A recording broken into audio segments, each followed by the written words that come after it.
Hola, gancheros y ganchilleras, ¿qué tal? ¿Cómo estás? Yo soy Fernando y te doy la bienvenida un día más a Ganchigurumi. No sé si alguna vez te has planteado poner pelo a tus amigurumi con el método de poner pelo a pelo, uno a uno, haciendo nuditos en la cabeza y te has dado cuenta, si lo has probado, de que es algo bastante tedioso, bastante lento y acabamos siempre bastante cansados. Así que en el vídeo de hoy yo te voy a proponer una forma de ir añadiendo el pelo poco a poco conforme vas tejiendo la cabeza de tu amigurumi y al mismo tiempo evitarás los nudos que se ven en la pieza, en la cabeza de tu amigurumi, cuando vas poniendo el pelo. Así que ya verás qué método más práctico para poder avanzar más rápidamente y que no se nos haga tan pesado poner el pelo de nuestros amigurumi. Así que nada, no te entretengo más y vamos a empezar.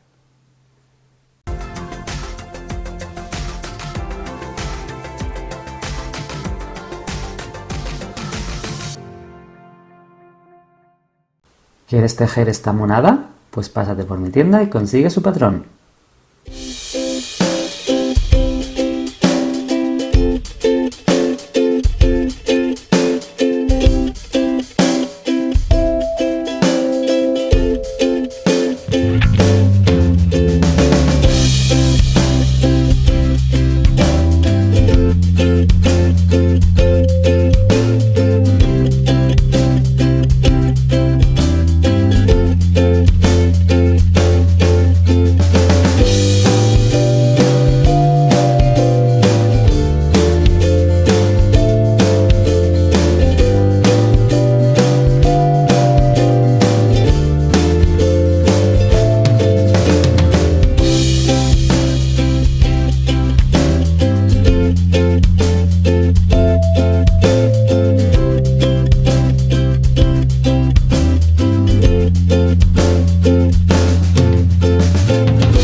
Pues bien, eso ha sido todo.